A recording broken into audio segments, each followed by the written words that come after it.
How do you get an entire company, 41 people, 4,100, all on the same page when it comes to your business and brand?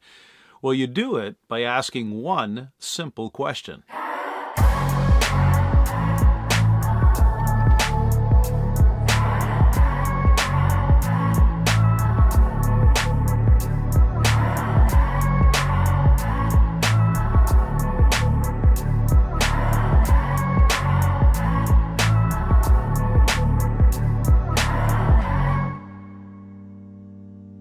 The vast majority of business owners, the vast majority of people who lead companies, all want their people to metaphorically be rowing in the same direction. Well, not surprisingly, the vast majority of people who work for these organizations and companies, big business, small business, doesn't matter, they also want to be moving in the same direction. And over the years, we discovered through sheer trial and error, a very simple question that you can ask about the brand that tends to get everyone on a team aligned. So let's begin, first of all, a little bit of context. What is a brand, and more importantly, what is it not? And when we use the word brand, we don't mean the logo, the visuals, the pretty pictures, or the brochures, or all imagery associated with a brand. Instead, for our definitions and purposes, we see brand as a story that becomes embedded in the mind of the market, and consequently, people associate feelings with that story, whatever it may represent. So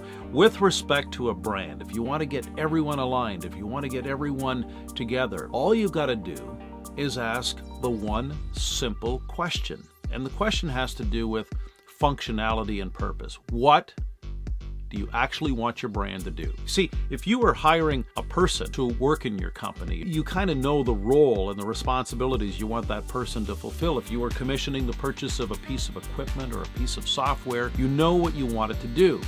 And all you've got to do is start asking the question. Try it for yourself. What do you actually want the brand to do, as though it were a person or a piece of equipment? So we've probably asked now upwards of 1,500 CEOs, senior executives, people inside companies, startup entrepreneurs, over 1,500, and not surprisingly, we get an assortment of answers to this very simple yet profound question. What do you want your brand to do? The answers will range from things like, well, I want the brand to convey trust. I want to be able to educate consumers. I want to be able to inspire delight. I want to be top of mind. I want to get some sort of competitive edge. I want to differentiate. They're all good answers. And we will say this in our workshops and seminars, that all the answers are correct, but it's not about the right answer. It's about the best answer. It's about the best answer for you and everyone on your team. And so through sheer experimentation and a lot of feedback from a lot of different people in business communities all over North America and different parts of Europe, we finally arrived on the single one-word answer that is beyond misinterpretation. And it's as simple as this. I want the brand to actually be able to pull. That's right.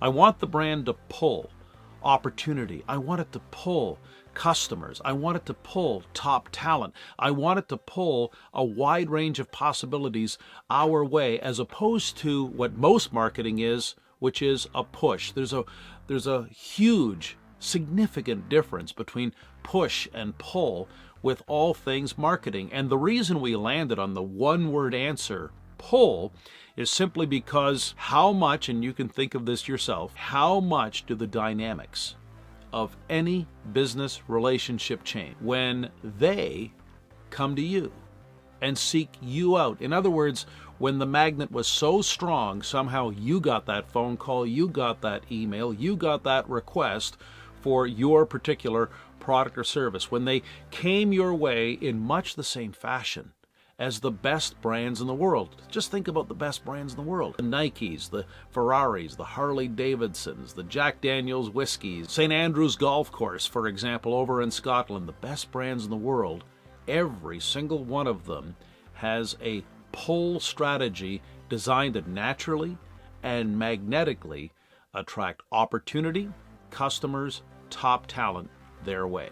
Now, why is this relevant? Why does it matter to you? Well, if you're a part of a company that's actually trying to accelerate and move as one, you don't need to be an Einstein to figure out that if 100 different people answer 100 different ways on that very simple question, what do you want your brand to actually do? You're going to get paralyzed, you're going to get stuck, and you're not going to get a whole lot of momentum. So when you look at how things are moving so fast now in 2018 and beyond, and think about how much faster is business going to move in 2020 and beyond, all you've got to think about is the difference between pull and push is really the difference between the megaphone and the magnet. And you can only shout and scream so long before people tune you out, but people never get tired of a powerful magnet that naturally and organically invites them to come your way. And anyone, repeat, anyone in any product service category in any location can actually create that type of environment. A pull strategy ultimately designed, the ultimate objective designed to become a category of one, which I think we'll explore at a future blog post down the road. So hopefully some of these thoughts will have you rethinking about what's possible in creating a pull strategy and how to align everyone in your business around what is the ultimate purpose of the brand, so that everyone has a better and deeper understanding of why you're doing what you're doing to naturally attract customers and talent and opportunity your way. Reinvention means asking different questions, searching in different places, finding new ways to split the atoms in your universe. Thanks for watching, sharing, and daring to reinvent the business, the brand, and the career that you deserve.